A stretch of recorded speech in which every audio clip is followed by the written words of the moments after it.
Imagine this. A loving 72-year-old mom hands her greedy daughter the keys to her life, savings, home, heart. Betrayal hits like a freight train. Sarah swindles everything, deeds the house to herself, drains the bank dry, mocks mom as a burden. Evicted to a basement, broke and humiliated, our hero hits rock bottom. But hold up. The frail grandma flips the script. Silent schemes, frozen fortunes, IRS audits, viral scandal. Sarah's world implodes. Fired, divorced, publicly shamed. Courtroom showdown. Mom's mic drop revenge. You stole my life, now watch yours burn. Raw emotion, jaw-dropping twists, sweet karma. 10 chapters of addictive fury. USA-style justice. Hit play, you won't stop.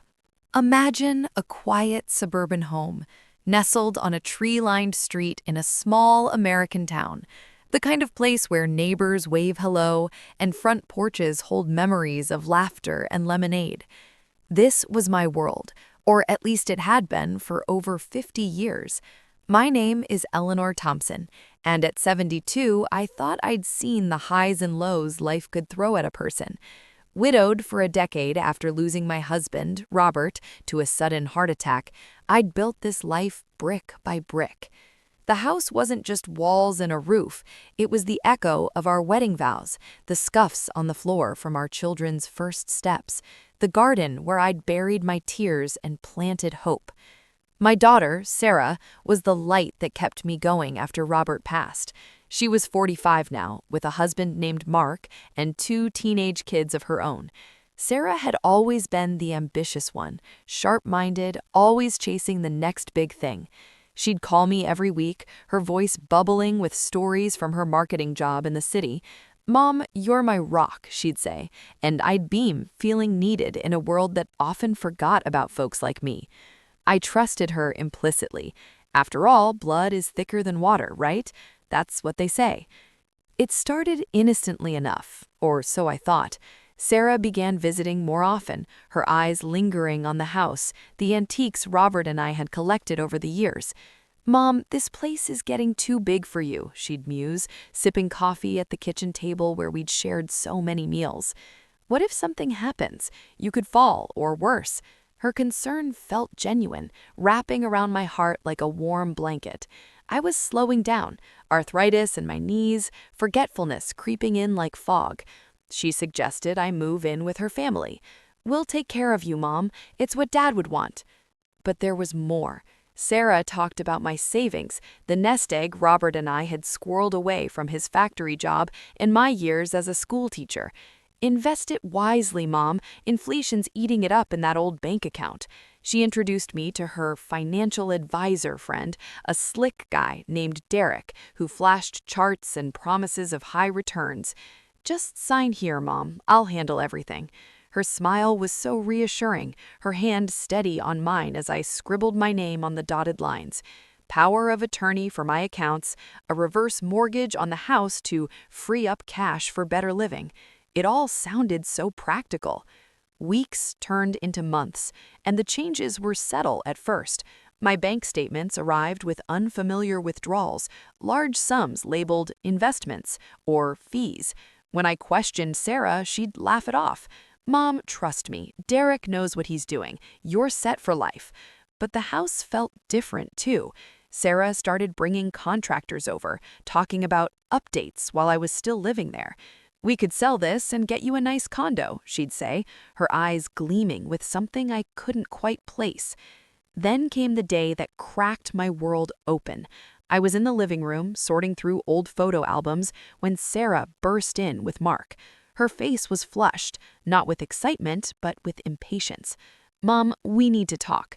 She sat me down like I was a child, her voice clipped. "The investments aren't panning out as expected. We need more liquidity." I blinked, confusion knotting my stomach. "What do you mean, more? That's everything I have." That's when the truth spilled out, cold and sharp as a winter wind. Sarah confessed, no, not confessed, justified that she'd used my savings to fund her own business venture. "It's temporary, Mom.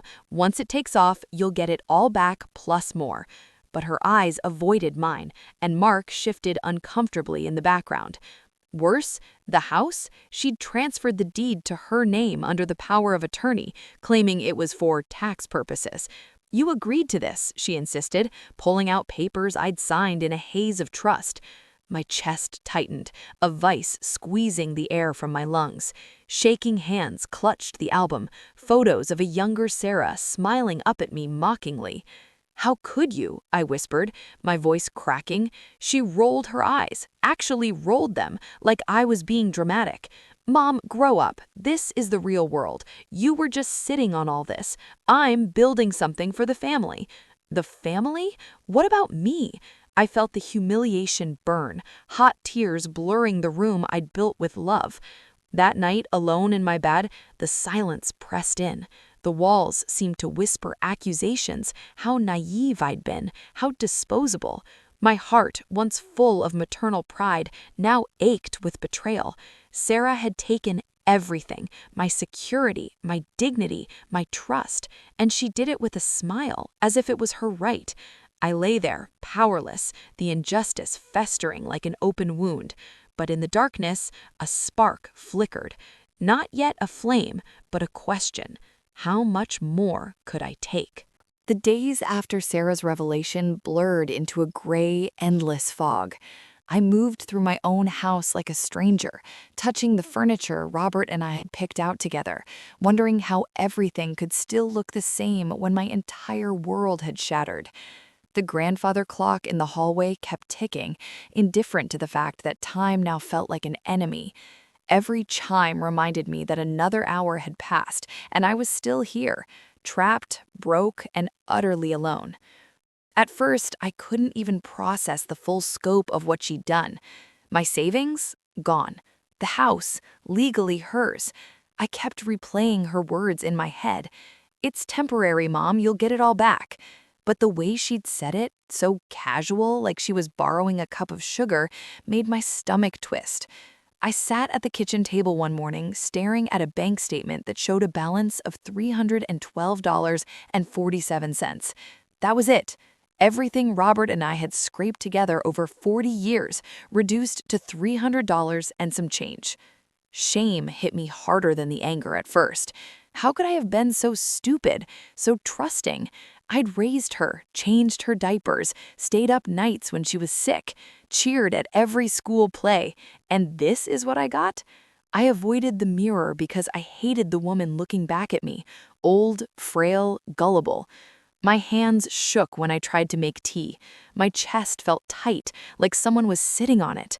Some nights I woke up gasping, convinced I was having a heart attack, only to realize it was just the weight of betrayal crushing me. Sarah didn't give me time to grieve.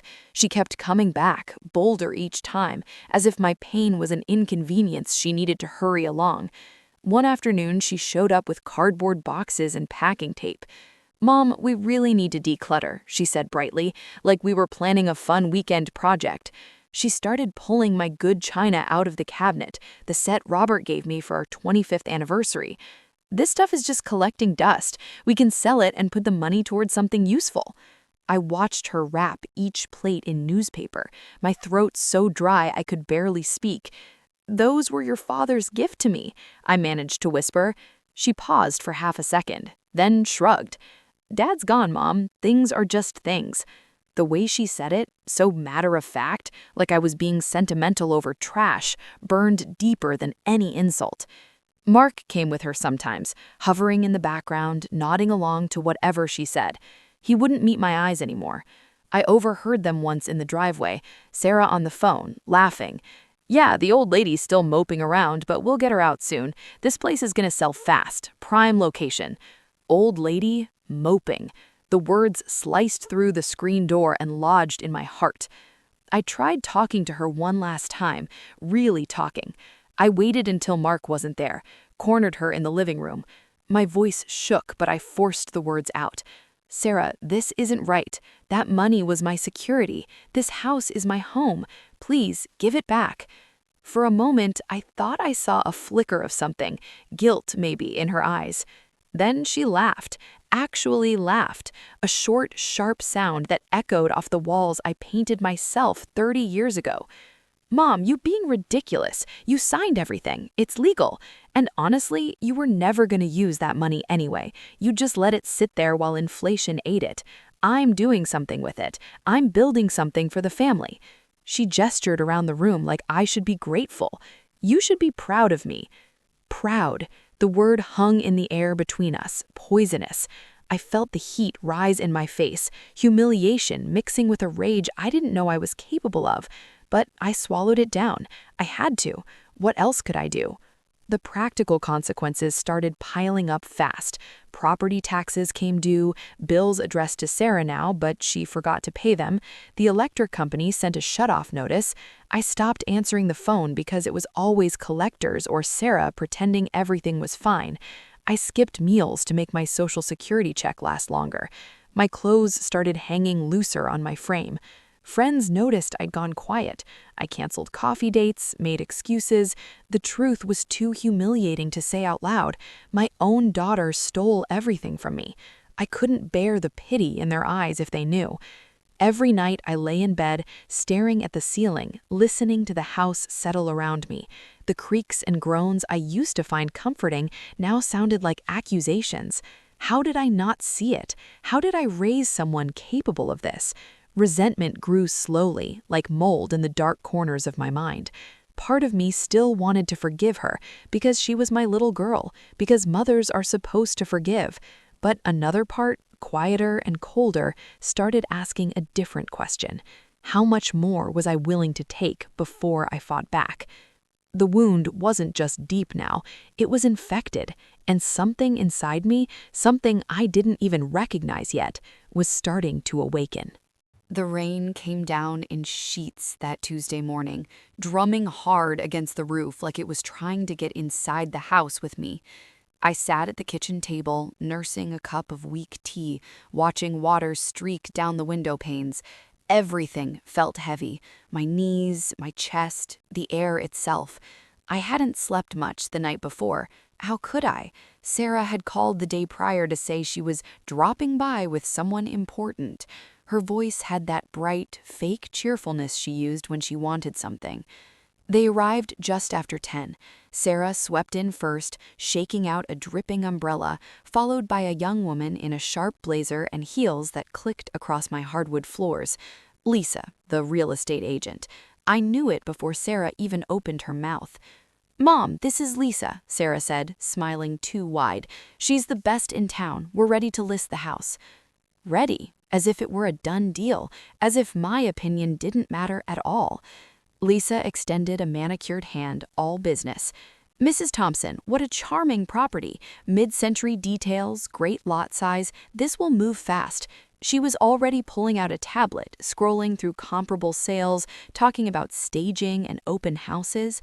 I stayed seated. My legs wouldn't have held me anyway. "This is still my home," I said quietly. My voice sounded small, even to me. Sarah's smile tightened. She glanced at Lisa, then back at me.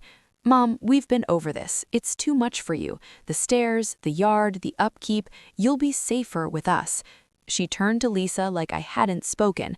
"We're thinking of offering a leaseback option for a few months so Mom can transition smoothly." Transition smoothly, like I was an inconvenient piece of furniture being moved to storage. Lisa nodded enthusiastically and started wandering the rooms, measuring with some little laser device, snapping photos. I watched her disappear down the hallway toward the bedroom Robert and I had shared for 43 years. My wedding picture still hung above the dresser.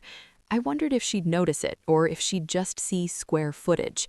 Sarah sat down across from me, folding her hands like we were negotiating a business deal.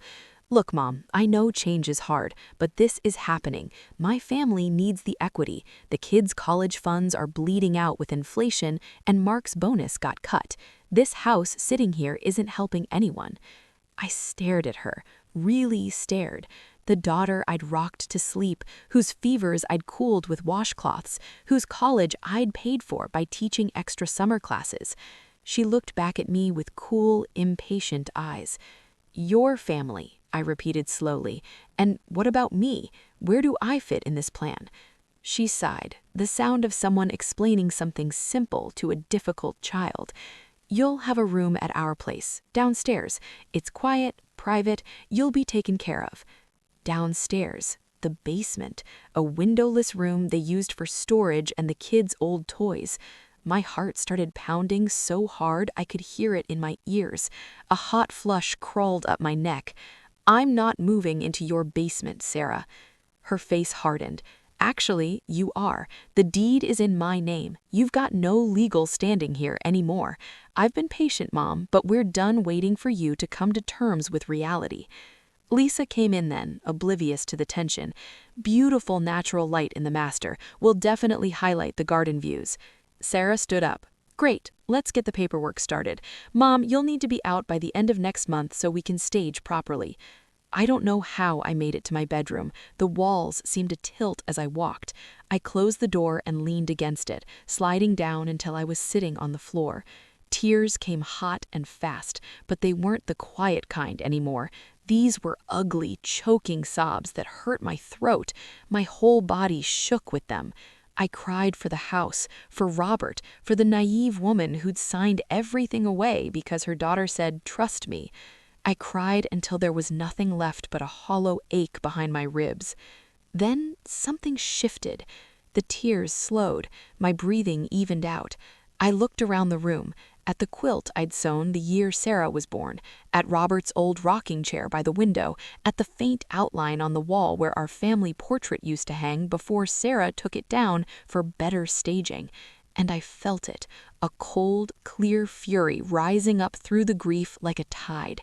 This wasn't just theft anymore. This was erasure. She wasn't content with taking my money. She wanted to erase my entire life, pack it into boxes and sell it off to the highest bidder, call me a burden, shove me in a basement like something shameful. I wiped my face with the sleeve of my sweater. My hands weren't shaking anymore. Enough. That night, after they left, I sat in the dark living room for hours. The rain had stopped. Everything was quiet except for the clock ticking. I didn't cry again. I didn't pace. I just sat there, letting the anger settle into something sharp and useful. Sarah thought I was weak, old, finished. She was wrong. I didn't know exactly what I was going to do yet, but for the first time since this nightmare began, I felt the faintest spark of power flickering back to life inside me. She had pushed me one step too far, and now something inside me had finally pushed back. The day after Sarah and the real estate agent left, something changed in the house. The air still felt heavy, but it wasn't just grief weighing it down anymore. It was purpose. I didn't cry that morning. I didn't wander from room to room, touching memories like a ghost. Instead, I got up at 6, made a pot of strong coffee, the real stuff, not the decaf I'd been stretching for months, and sat down at the kitchen table with a yellow legal pad and a pen. My hands were steady for the first time in weeks. I wrote 2 words at the top of the page in careful block letters: "Get everything back." Underneath, I started a list. Learn what I signed, find out if it can be undone, gather proof, stay quiet. That was it. Simple. Terrifying, but the moment I wrote those words, the fog in my head began to clear. I wasn't powerless. Not yet. The first thing I did was change how I carried myself around Sarah. When she called that afternoon to check in, really to make sure I wasn't causing trouble, I let my voice tremble just enough. "I'm fine, honey," I said softly. "Just tired. I think you're right about the house being too much." She sounded surprised, then pleased. "See, Mom, I knew you'd come around." I could hear the smirk in her tone. Good. Let her think I'd surrendered. Outwardly, I became the defeated old woman she wanted to see. I shuffled when I walked. I sighed a lot. I let her pack more boxes without protest. When she tossed Robert's old war medals into a donate pile, I didn't say a word. I just nodded sadly and retreated to my room. She left that day looking satisfied, like she'd finally broken me. She had no idea I'd already rescued those medals the second her car pulled out of the driveway. Inside, though, I was on fire. I started going to the public library 3 times a week. I told Sarah I was getting out of the house for fresh air. The truth was, I was teaching myself everything I could about elder financial abuse, power of attorney laws, reverse mortgages, and deed fraud. The librarian, Mrs. Patel, noticed me struggling with the computer at first and quietly showed me how to use the internet privately, incognito mode, anonymous email accounts, how to clear history. She never asked why, she just helped. I opened a free email address under a name Sarah would never connect to me, edgardner46. From there, I started reaching out, first to the county clerk's office, requesting copies of every document filed with my name on it, then to a senior legal aid hotline. I used the library phone for that, speaking in a low voice from a corner booth.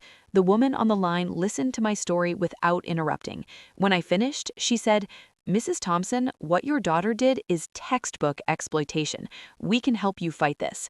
For the first time in months, I felt something like hope. I also started watching Sarah more closely, really watching. She'd always been careless, posting vacation photos on social media while claiming money was tight, bragging to friends about her smart investments. Now I paid attention. I took screenshots on the library computer. I noted dates. I printed everything and hid the pages in a hollowed-out gardening book in my bedroom. She underestimated me completely. That was her biggest mistake. One Saturday, she brought Mark and the kids over to help pack. While they were distracted in the garage, I slipped into the kitchen where Sarah had left her laptop open. My heart hammered so hard, I thought they'd hear it in the next room. But I forced myself to stay calm. I plugged in a little USB drive I'd bought at the dollar store and copied her entire documents folder. Bank statements, business plans, emails to that sleazy advisor Derek, all of it. 10 minutes in and out. When she came back inside, I was sitting meekly on the couch, folding old linens into a box. "You're doing great, Mom," she said, patting my shoulder like I was a good pet. I smiled up at her, small, tired, harmless. Inside, I was screaming with triumph. Physically, I started taking care of myself again, too. Small things at first. Longer walks around the neighborhood, eating proper meals instead of toast and tea. I even dug out Robert's old dumbbells from the basement and started lifting them in secret. 5 pounds at first, then 10. My arms shook, but I kept going. I wasn't building muscle for show. I was rebuilding strength for what was coming. The contrast between how I appeared and how I felt grew sharper every day. Outwardly, frail, compliant, fading. Inwardly, sharp, focused, burning. Sarah noticed the outside version only. "You seem silent lately," she said one evening, eyeing me with faint suspicion, more accepting. I looked up from the sweater I was pretending to knit. "I'm just trying to make this easier for everyone, dear," I said mildly. "You're right, I'm too old to fight anymore." She relaxed, smiled, believed me. Perfect. By the end of that month, I had a hidden folder full of evidence, a pro bono lawyer's phone number memorized, and a plan taking shape. I wasn't ready to strike yet, not even close, but the woman who'd been curled up on the bedroom floor sobbing weeks earlier, she was gone. In her place was someone new, someone patient, someone dangerous. Sarah thought the game was already over. She didn't realize I'd just started playing, and I was playing to win. I didn't rush. That was the key. Revenge, if it's going to last, has to be built like a house. Foundation first, one careful brick at a time. I'd spent weeks preparing the ground. Now it was time for the first quiet swing of the hammer. The opportunity came sooner than I expected. Sarah texted me one Thursday morning. "Running errands near you. Mind if I swing by to grab the last of Dad's tools from the garage? Need them gone before staging." I stared at the message for a long minute. My pulse quickened, but I kept my reply short and meek. "Of course, honey. Door's unlocked. I'll be in the garden." Perfect. She arrived around noon, alone. I watched from the kitchen window as she pulled into the driveway, heels clicking up the walk like she already owned the place forever. I stayed outside, kneeling among the rose bushes with my back to the house, pruning shears in hand. Harmless old lady tending her flowers, exactly the image I wanted her to see. Inside, she went straight to the garage. I heard the door roll up, boxes shifting, her occasional impatient sigh carrying through the open window. 20 minutes, 30. She was thorough, always had been when there was something she wanted. What she didn't know was that I'd already been thorough too. 2 days earlier, I'd met with Mr. Harlan, the pro bono attorney from the Senior Legal Aid Center at the library. He was 70 himself, retired from a big firm, now spending his days helping people like me. When I slid the thick folder of evidence across the table, copies of the power of attorney, bank statements, the deed transfer, screenshots of Sarah's social media posts flaunting new designer bags and weekend getaways, his eyebrows shot up. "This is strong, Eleanor," he'd said quietly. "Undue influence, breach of fiduciary duty, possible fraud. We can move fast if you want." I'd shaken my head. "Not yet. I need to freeze things first. Quietly." He understood immediately. That morning, before Sarah's text, he'd filed an emergency petition to revoke the power of attorney and place a temporary hold on any sale of the property. The clerk's office processed it by 10 a.m. The bank had already been notified. All accounts linked to my name were frozen pending investigation. No withdrawals, no transfers, nothing. Sarah didn't know any of this yet. While she rummaged in the garage, I slipped inside through the back door. My heart was pounding, but my steps were silent. I moved to the kitchen counter where she'd left her purse, wide open, phone on top. Careless, as always. I didn't touch the phone, too risky. Instead, I opened the mail stack she'd brought in from the mailbox earlier and helped sort it. There it was. A thick envelope from the county recorder's office, certified mail, return receipt requested. I knew what it was before I even saw the case number, the court's notice of the hold on the property transfer. I left it on top exactly where she'd see it. Then I went back outside and kept pruning roses. She found it 10 minutes later. I heard the envelope tear open, the rustle of papers, then dead silence. I didn't turn around. I just kept snipping dead blooms, letting the quiet stretch. "What the hell is this?" Her voice cracked across the yard like a whip. I stood slowly, brushing dirt from my knees, and turned to face her. She was standing in the doorway, face flushed, clutching the court notice in one shaking hand. "Something wrong, dear?" I asked mildly.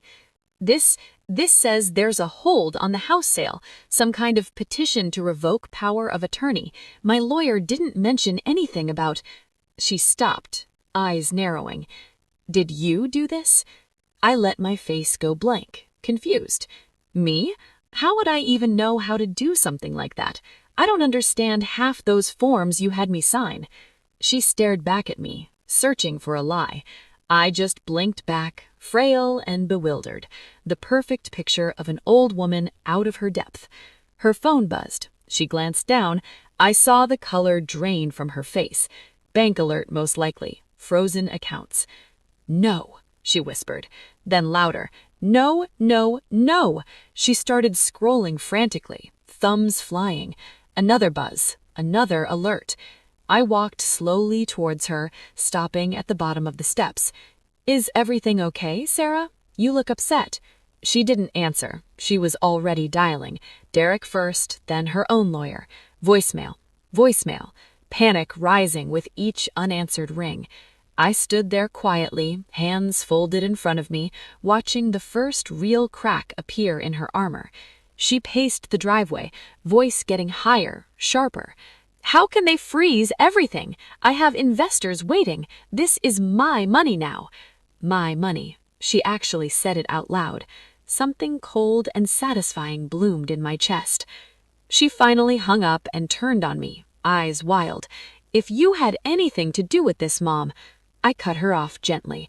"I think you should go, honey. You seem stressed. Maybe have some tea when you get home. Chamomile helps." For a second, I thought she might scream, or cry, or lunge at me. Instead, she just stood there, breathing hard, the court papers crumbled in her fist. Then she stormed to her car, slammed the door, and peeled out of the driveway. I waited until the sound of her engine faded completely. Only then did I let myself smile. It was small, barely there, but it was real. The bank accounts were frozen, the house sale was on hold, the first seeds were planted, quiet, legal, and devastating. Sarah would fight, of course. She'd rage and scheme and try to fix it. But now she knew something had changed. The ground beneath her was no longer solid. And the best part? She still didn't suspect me. Not really. She'd blame the bank, the courts, bad luck, anyone but the quiet old woman she'd dismissed months ago. That was my hidden win. The first move had landed perfectly, and I was just getting started. The first real cracks showed up less than a week after the accounts froze. Sarah called me at 7:30 in the morning, way earlier than she ever bothered before. I let it ring twice before answering, keeping my voice soft and sleepy. Hello? Sarah, honey, is everything all right? Mom, cut the act, she snapped. No greeting, no fake concern, just raw edge. The bank called me yesterday. Everything's locked. I can't pay vendors. I can't cover payroll. Do you have any idea what you've done? I sat up slowly in bed, heart racing but voice steady. Me? Sweetheart, I haven't touched a thing. Maybe it's just a glitch. You're the one who handles all that now. She made a frustrated sound, half growl, half laugh. A glitch? They mentioned a fraud investigation. Someone reported suspicious activity on the accounts. A pause. Heavy breathing. You wouldn't know anything about that, would you? I let the silence stretch just long enough. Why would I? I don't even know how to work the computer at the library without help. She didn't buy it completely. I could hear the doubt in her exhale, but she couldn't prove anything either. Fix it, Mom. Whatever you did, undo it. I have investors breathing down my neck. I'll pray on it, I said gently, and hung up before she could explode. That was the first time I heard real panic in her voice. It tasted better than I wanted to admit. Over the next few days, the pressure cooker started heating up fast. Her wellness app business, really just a thinly veiled multi-level marketing scheme dressed up in yoga pants and green juice, relied on constant cash flow. New recruits paid big upfront fees for starter kits, and Sarah skimmed heavily off the top. With my money locked away, she couldn't keep the pyramid propped up. Vendors stopped shipping product, top recruiters started jumping ship when their commission checks bounced. I knew all this because I'd set up anonymous Google alerts on her company name and quietly joined a private Facebook group where her downline vented. From the library computer, of course. The posts were brutal. Has anyone actually gotten paid this month? Sarah's ghosting my messages. Thinking of reporting this to the state attorney general. At home, things got worse for her too. Mark started staying late at work, anything to avoid the arguments. I overheard one on speakerphone when she thought I was napping. He was shouting, "You told me your mom's money was a sure thing. How are we supposed to cover the mortgage now?" Sarah's replies were shrill, defensive, blaming everyone but herself. She came by the house twice that week, both times unannounced and unraveling. The first visit, she burst through the door without knocking, eyes red like she hadn't slept. Mom, I need you to call the bank. Tell them it was a mistake, that you're confused, senile, whatever. Just make them unfreeze the accounts. I was in the kitchen, calmly washing dishes. I didn't turn around right away. Senile? I repeated softly, drying a plate with deliberate slowness. Is that what you think of me now? She paced, heels stabbing the floor. I didn't mean it like that. I'm under so much pressure. People are threatening to sue. If this falls apart... She trailed off, running hands through her hair. For a second, she looked small, almost like the little girl who used to run to me with scraped knees. I felt something tug in my chest. Old habit, maternal instinct. I pushed it down hard. I'm sorry you're stressed, dear, I said, turning to face her. But I don't know anything about banks freezing accounts. Maybe talk to Derek? He seemed to know so much. Her face twisted at the mention of his name. Turns out, Derek went radio silent the moment the money stopped flowing. Typical. She left angrier than when she arrived, slamming the door hard enough to rattle the windows. The second visit was worse. It was evening, almost dark. I was reading in the living room when headlights swept across the curtains. She didn't even come inside this time, just stood on the porch ringing the doorbell over and over like a maniac. I opened the door a crack. Sarah, it's late. She shoved past me anyway, phone in hand, screen glowing with angry texts and emails. Look at this, look! She thrust it in my face. Messages from investors demanding refunds, threats of legal action, one from a woman who'd mortgaged her house to join her team. People trusted me, and now they think I'm some kind of con artist. This is your fault. I took the phone gently from her shaking hand, glanced at the screen, and handed it back. That does sound awful, I said, calm as ever, but I still don't understand how any of this is my doing. She stared at me, eyes wild, searching for a tell.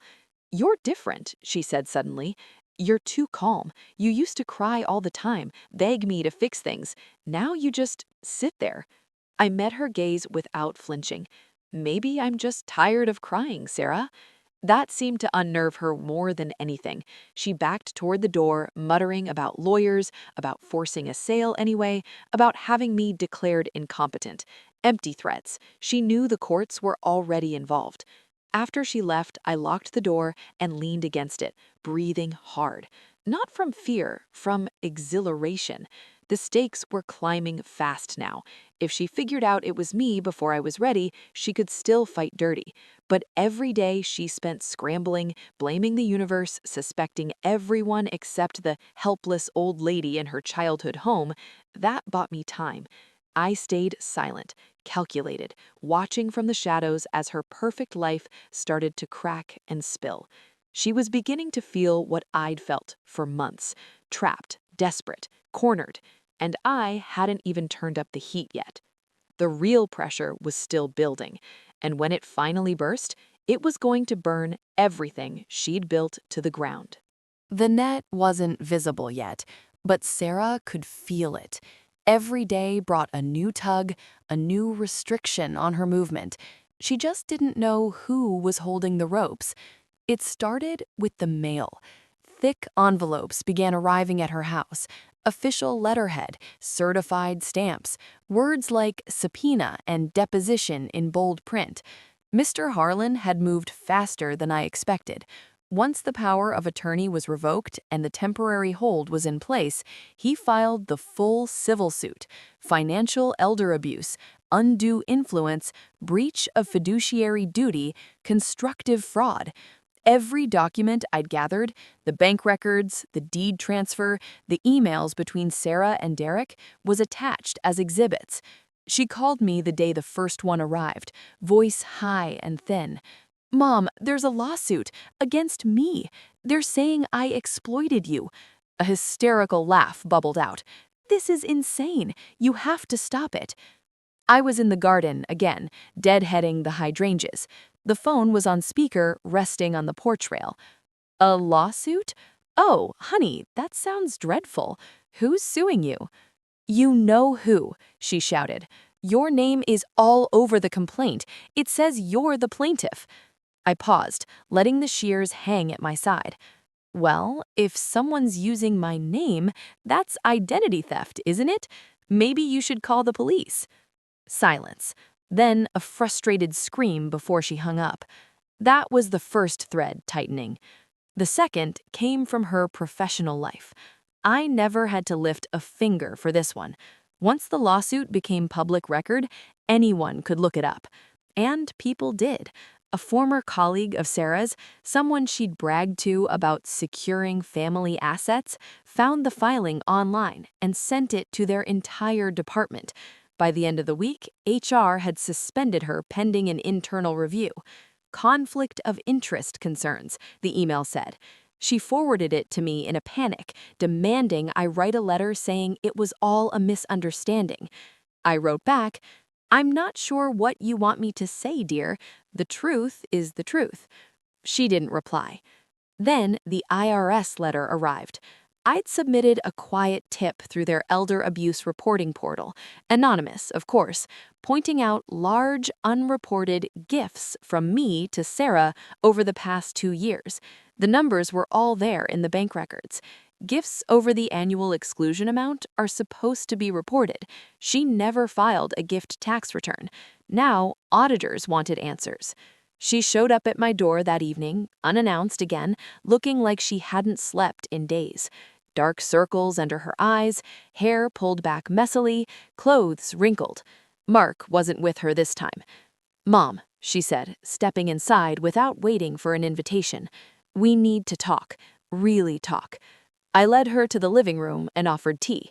She declined, pacing instead. "Everything's falling apart," she said, voice breaking. "The business is hemorrhaging people. Investors want their money back. Mark's talking about leaving. He says I lied to him about where the money came from. And now the IRS." She stopped, staring at me. "Someone's feeding them information, detailed information. Someone who knows exactly what I did." I sat calmly on the couch, hands folded in my lap. "That does sound serious." Her eyes searched mine. "Me?" she asked. "Is it you?" I let the question hang in the air for a long moment. Then I tilted my head, gentle and confused. "Me? Sarah, I barely know how to check my own email. How would I even know who to talk to at the IRS? She didn't believe me. I could see it, but she couldn't prove it either. That was the beauty of it. Every move I'd made was either anonymous or through Mr. Harlan's office. Nothing traced directly back to the little old lady in the garden. She sank into the armchair across from me, head in her hands. "I could go to jail," she whispered. "Actual jail. For fraud. For stealing from my own mother." The word mother hit me harder than I expected. For a second, the old ache flared, memories of her as a child, trusting and small. I waited for guilt to follow. It didn't. Instead, I remembered her rolling her eyes when I begged her to give the money back, calling me a burden, planning to shove me in a basement. The ache hardened into something else entirely. "You made choices, Sarah," I said quietly. "Now those choices have consequences." She looked up, tears streaking her face. "You're enjoying this." I didn't answer. I didn't have to. The silence said enough. She left shortly after, defeated.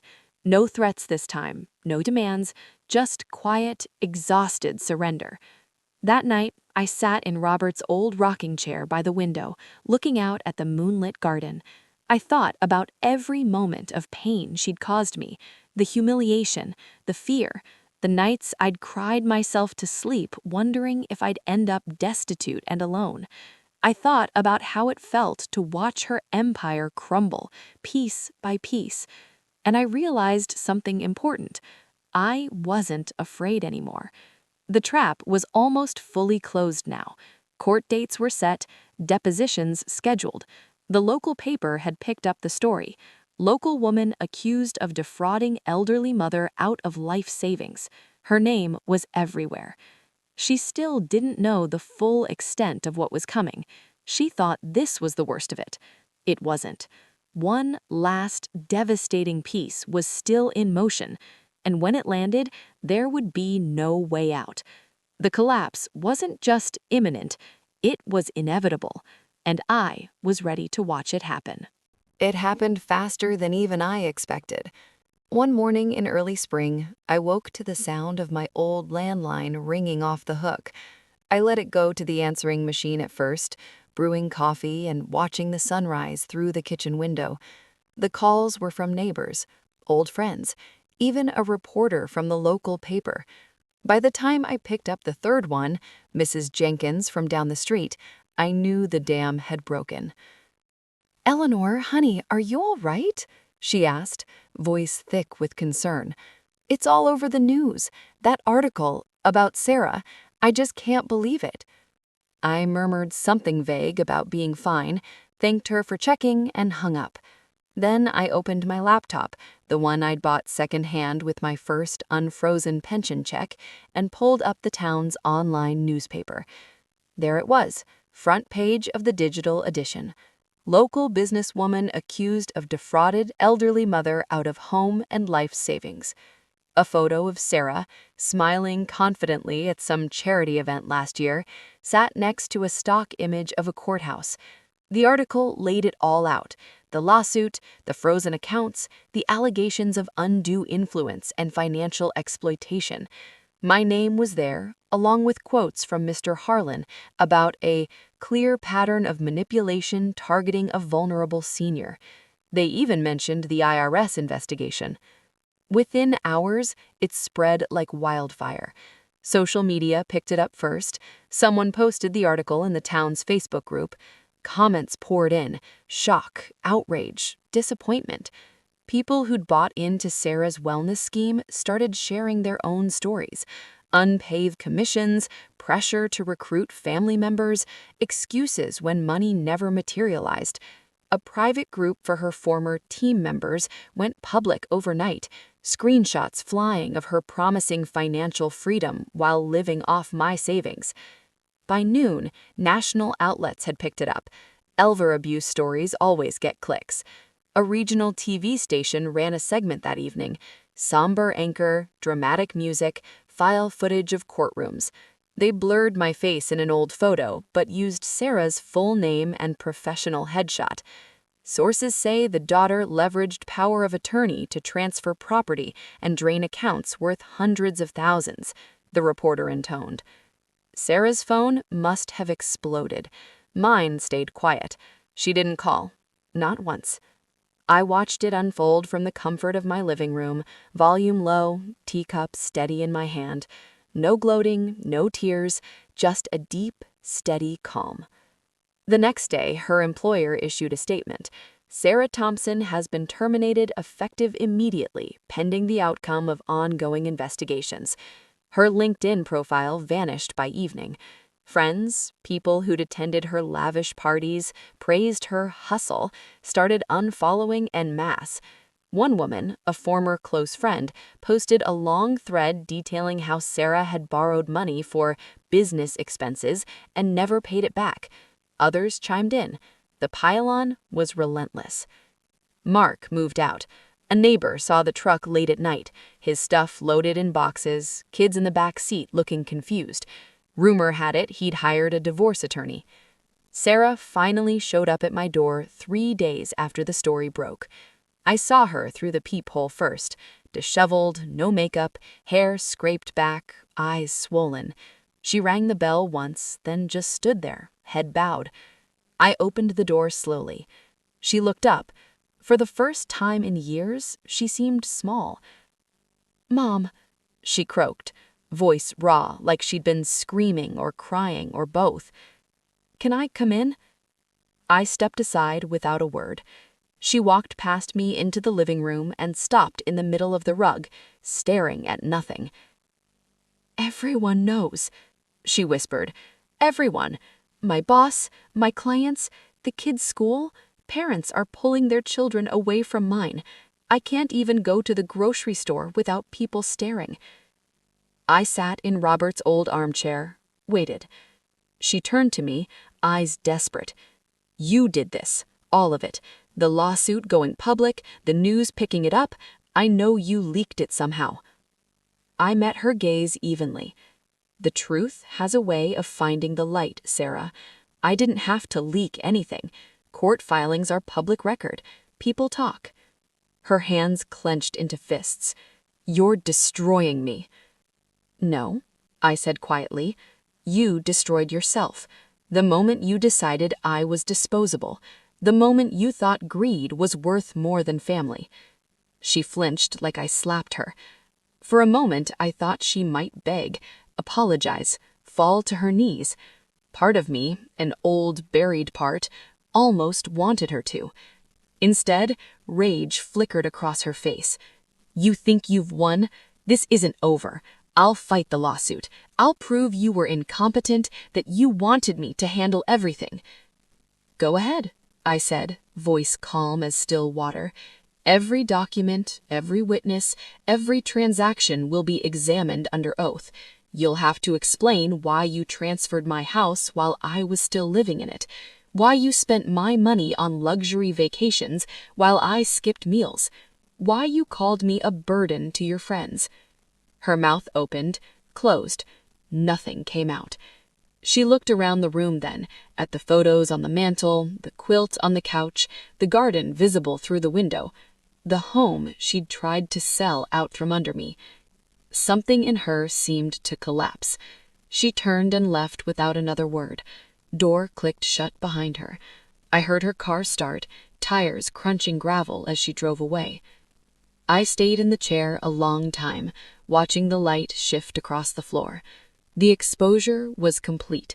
Her reputation, her most prized possession, was in ruins. Professional life over, social circle gone, marriage shattered. And through it all, I remained composed. No public statements, no interviews, just quiet, steady presence while the consequences rained down. The audience, you, can feel the anticipation now, can't you? The final reckoning is so close. One last piece to fall into place. Sarah's world has cracked wide open. And the woman she dismissed as weak, as old, as nothing, is the one still standing, unbroken. The courtroom was smaller than I expected. Just a plain, fluorescent-lit room with wood-paneled walls, rows of hard benches, and an American flag drooping slightly in the corner. But to me, it felt like a coliseum. I sat at the plaintiff's table beside Mr. Harlan, dressed in the navy suit I'd bought specially for this day. My hair was neatly pinned, hands folded calmly in my lap. Inside, my heart thundered, but you'd never know it from looking at me.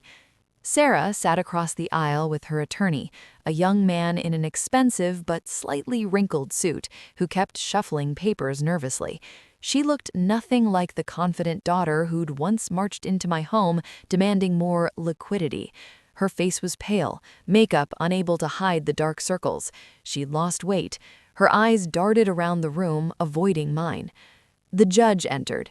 Everyone rose. A hush fell. What followed was 3 hours of methodical destruction. Mr. Harlan started with the documents. One by one, he projected them onto the screen. The power of attorney I'd signed without understanding its scope, the deed transfer executed 2 days later, bank statements showing large withdrawals labeled business investment while my checking account dwindled to nothing. Each exhibit was entered without objection. Sarah's lawyer tried to argue I'd been fully competent and agreeable, but the dates told a different story. Then came the witnesses. First, the bank manager who'd processed the reverse mortgage. Under oath, she admitted Sarah had been present for every signing, guiding my hand, rushing through explanations. Mrs. Thompson seemed confused, she said quietly. She kept asking if this meant she'd lose her house. Miss Thompson told her not to worry. Sarah shifted in her seat. Next, Derek, the slick financial advisor. He'd been subpoenaed and clearly wished he was anywhere else. Sweat beaded on his forehead as Mr. Harlan played voicemail clips Sarah had left him. "Mom's on board. Just get the papers ready. We need the cash flow yesterday." Derek confirmed he'd received a hefty finder's fee from Sarah for every dollar redirected from my accounts. Sarah's head bowed lower. Then the neighbors. Mrs. Jenkins took the stand, voice trembling with anger. She recounted overhearing Sarah on the phone in my driveway. "The old lady's still here, but we'll move her out soon." Others testified to Sarah's sudden spending spree, new car, designer bags, family trips, while I'd stopped coming to book club because I couldn't afford the gas. Sarah's attorney tried to paint me as forgetful, perhaps early dementia, but Mr. Harlan was ready. He called my primary doctor, who testified I was sharp as ever, no cognitive impairment. Then he played the recording I'd made, legally, with Mr. Harlan's guidance, during one of Sarah's final visits. Her voice, clear and cold. "You're a burden now, Mom. Face it." The jury, 8 ordinary people from our town, visibly recoiled. Finally, it was my turn. I walked to the stand slowly, feeling every eye on me. My knees were steady. I placed my hand on the Bible and swore to tell the truth. Mr. Harlan approached gently. "Mrs. Thompson, in your own words, can you tell the court how this began?" I looked directly at Sarah for the first time that day. She finally met my gaze. Her eyes were red-rimmed, pleading. I turned to the jury instead. "I trusted my daughter with everything," I began, voice clear and steady. "My home, my savings, my heart. She was my only child. After my husband died, she was all I had left. When she said she needed to protect my assets, I believed her. When she said the investments were safe, I signed. I didn't understand the papers. I just saw my little girl asking for help. I paused. The room was silent except for the hum of the lights. Then one day she sat me down and told me it was all gone. My money was in her business, my house was in her name, and if I didn't like it, well, I was just an old woman who didn't understand the real world.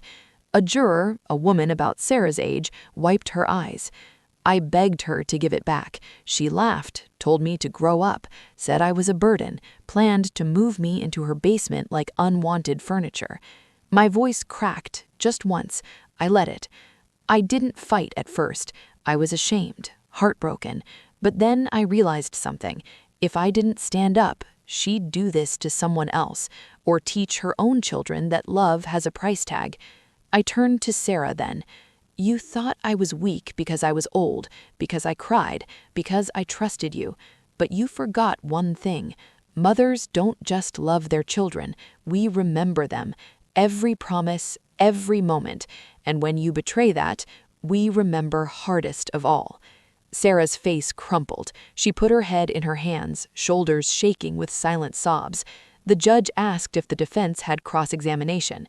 Sarah's attorney stood, opened his mouth, then slowly sat back down. He had nothing. Closing arguments were brief. Mr. Harlan spoke of justice for vulnerable seniors. Sarah's lawyer mumbled something about family disputes and misunderstandings. The jury deliberated for less than an hour.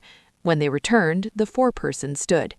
We find in favor of the plaintiff, Eleanor Thompson, on all counts: financial elder abuse, fraud, undue influence. We award full restitution of assets, return of property deed, compensatory damages, and punitive damages in the amount requested.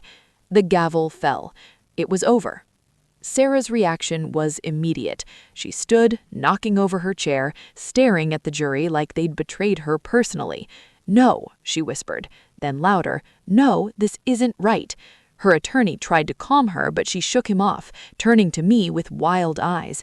"Mom," she choked out, tears streaming, "how could you do this to me? I'm your daughter." The courtroom murmured. The judge warned her to sit. I rose slowly and walked towards her. The bailiff tensed, but I stopped a few feet away. "You stopped being my daughter the day you decided I was worth more to me, broke and homeless, than loved and respected," I said quietly, every word carried in the stunned silence. "This isn't me doing something to you, Sarah. This is you finally facing what you did to me." She collapsed then, sobbing into her arms on the table. Her attorney gathered his papers in defeat. I walked out of the courtroom with my head high. Mr. Harlan offered his arm as we descended the courthouse steps. Cameras flashed, local news, a few bigger outlets. I didn't stop for interviews. I didn't need to. The power dynamic had reversed completely. The woman who'd once treated me like a disposable inconvenience was now the one broken, exposed, and facing criminal charges the DA had already filed. And me, for the first time in years, I felt the weight lift. Not just the financial security returning, though that was coming, every penny accounted for, but the deeper release. The humiliation was gone, the shame, the fear. In its place, peace and power. The revenge wasn't just winning in court, it was standing there, whole, while the person who tried to destroy me fell apart. It was earned, it was justified, and it felt deeply, perfectly satisfying. The dust settled slowly, like spring pollen drifting through the open windows of my house. My house, again, fully and legally. The judge's ruling was swift and thorough. The deed was transferred back into my name the same week. Every dollar Sarah had taken, principal, interest, even the punitive damages, was clawed back through liens on her remaining assets. Her business accounts were emptied first, then the luxury SUV, the designer wardrobe, the vacation timeshare. What couldn't be sold was garnished from future wages. The court didn't leave her much room to breathe. Criminal charges followed close behind. The district attorney picked up the case almost immediately. Elder financial abuse with aggravating factors. Sarah pleaded guilty to a reduced count to avoid trial. probation, community service, mandatory restitution payments for the next 15 years. No jail time, but a permanent felony record. In a town our size, that's a life sentence of its own. Mark filed for divorce the month after the verdict. He got primary custody of the kids. Sarah moved into a small apartment 20 miles away. One bedroom, thin walls, the kind of place where you can hear your neighbors argue through the night. She took a low-level admin job at an insurance office. Entry-level pay. No more boss babe social media posts. Her accounts went private, then dormant.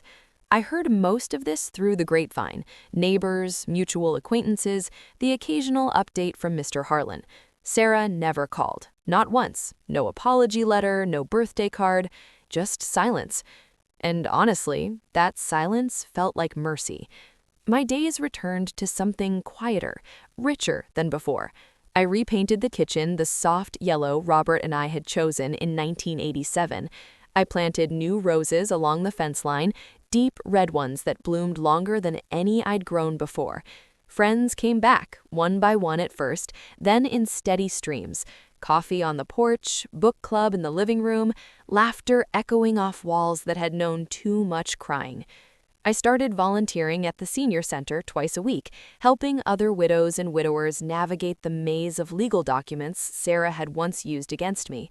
I knew the warning signs now, the too eager child, the helpful suggestions that always benefited them more, the slow erosion of independence disguised as care. I taught classes on revocable trusts, beneficiary designations, how to spot undue influence. Women, and some men, thanked me with tears in their eyes. They saved me from making the same mistake, they'd say. That felt like restitution, too. The grandkids came to visit sometimes, arranged through Mark. Awkward at first. They'd been told stories, half-truths, excuses. But children are forgiving when shown consistent love. We baked cookies. We worked in the garden. I told them stories about their grandfather fixing cars in the driveway and their mother winning the spelling bee in 4th grade. I never spoke ill of Sarah. I didn't have to. The truth was punishment enough. One afternoon, about a year after the trial, I found a letter in my mailbox. No return address, plain white envelope. Inside was a single sheet of paper, handwriting I recognized immediately. Mom, I don't expect you to forgive me. I don't even forgive myself. What I did to you was unforgivable. I told myself it was for the family, for the future, for security, but it was greed, pure and simple. I saw you as an obstacle instead of the person who gave me everything. I lost my marriage, my reputation, my children's trust. I lost myself. I'm trying to become someone who deserves the mother I had. It's slow. It hurts every day. I just needed you to know I'm sorry, truly, from the deepest part of me. I won't ask to see you. I won't ask for anything. I just hope someday you can remember the good parts of me without the bad ones drowning them out. Sarah. I read it 3 times on the porch swing. The sun was setting, painting the sky the color of those new roses. I felt the old ache rise, love tangled with loss, the way only a mother can feel it. I didn't write back, not yet, maybe not ever. Some wounds close but leave scars we have to respect. But I kept the letter, tucked it into the same gardening book where I'd once hidden evidence of her betrayal, a reminder of both the worst and most human parts of her.